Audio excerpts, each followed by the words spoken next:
When guards at Marcy Correctional near Utica brutally murdered an incarcerated man, Robert Brooks, in late 2024, and it was captured on video, it set off a chain of events in New York. Calls for prison reform, but also calls to deal with the CO shortage that had prisons on edge. Eventually, it led to the prison guard strike. It also led Governor Kathy Hochul to allocate $3 million for an independent body to monitor conditions inside state prisons. But this year, with prisons not so center stage, the money is gone from the state budget. That's today's story of the day. Support for Story of the Day comes from the Wild Center in Tupper Lake, dedicated to strengthening visitors' connections to the natural world. More at wildcenter.org. Hey, I'm David Sommerstein. It's Monday, April 20th. First up, associations representing volunteer firefighters across New York are lining up behind Governor Hochul's push to reform auto insurance. They're the latest to join Hochul's campaign to crack down on auto insurance fraud and tighten the payout standards for crash victims. She's pushing her proposal as part of the $263 billion state budget. Donnie Farrell is first vice president of the Firefighters Association of New York. Reducing fraud means protecting lives, protecting families, and making roads safer for our first responders and the public we serve. But some trial lawyers are against Hochul's proposal. They say there's no guarantee it'll lower rates and could reduce the rights of crash victims. Hochul and lawmakers say budget talks are ongoing. They're already more than 2 weeks past the deadline.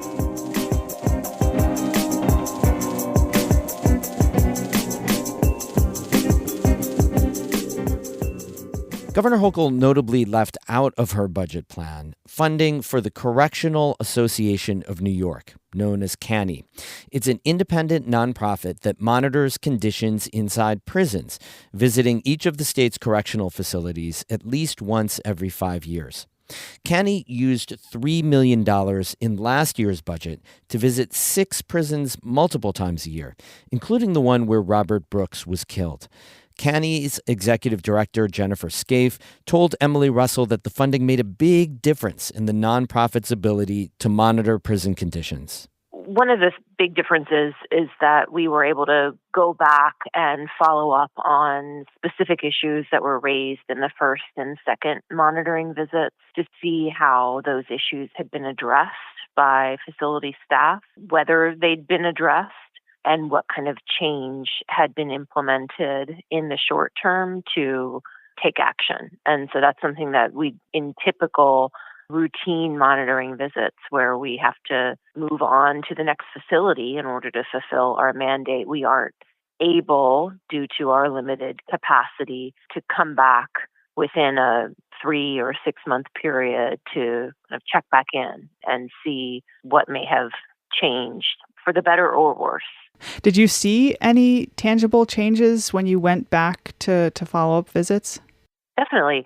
We raised everything from incarcerated people are reporting that they don't have access to enough toilet paper, right? So something as kind of routine and basic as that, to people are reporting that there just isn't access to outside medical care programs that are required for consideration for parole, other kind of essential services due to short staffing. So, some of these bigger systemic issues like short staffing, the facilities were implementing creative solutions to try to do more with less.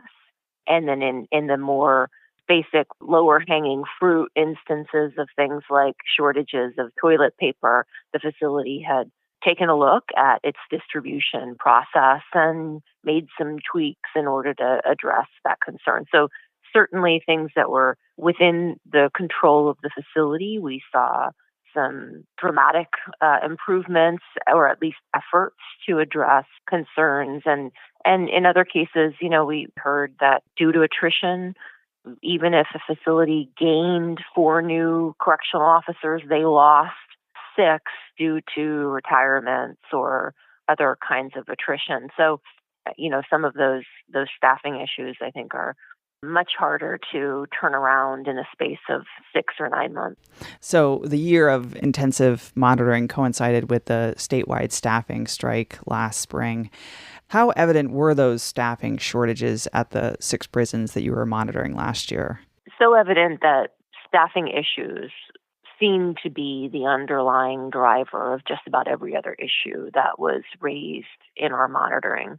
In other words, for want of sufficient security staffing, the facility wasn't able to run enough recreation or open programs both morning and afternoon, 5 days a week, carry out as many outside medical trips, or if they did carry out the requisite number of outside medical trips to respond to the appointments that had been scheduled, then they had to shut down program because they, just didn't have enough to go around. I mean, it was such a common denominator that every executive team at every facility we talked to, some more intensely than others, said that staffing was their number one issue and pain point.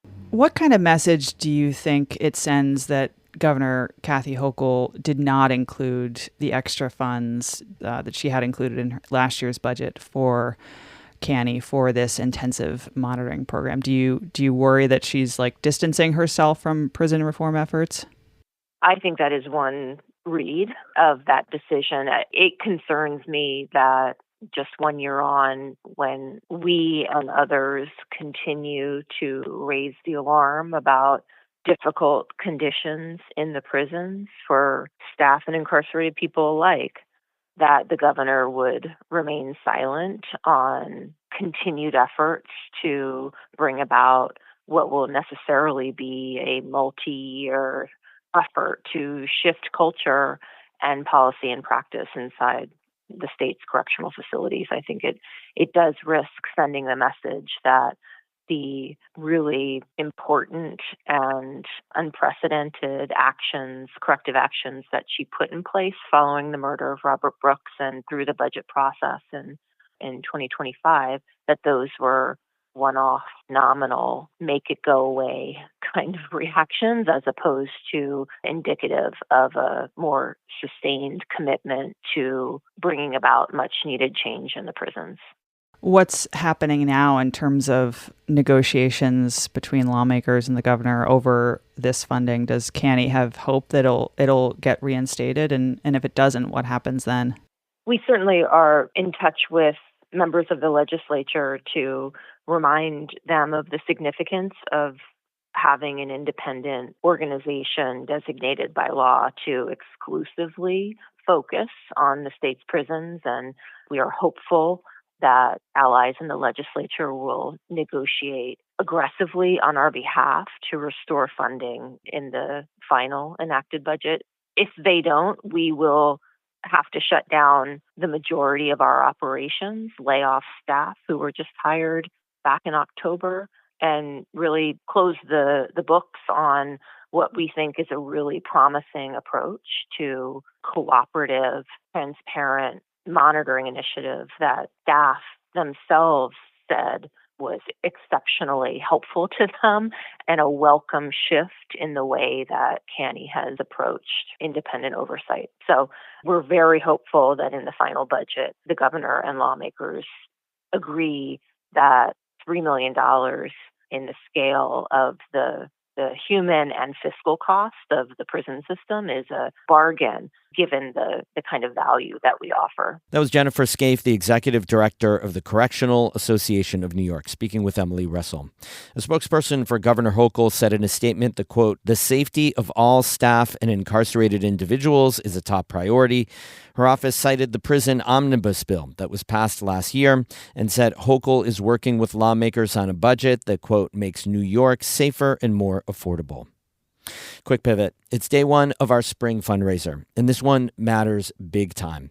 We have an opportunity here to show that we can keep this journalism strong without the federal funding that we lost last year.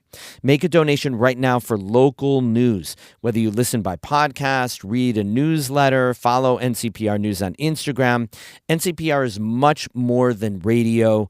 And we know it's so important to each one of you, to each one of us. Make a donation right now at ncpr.org/give. Thanks.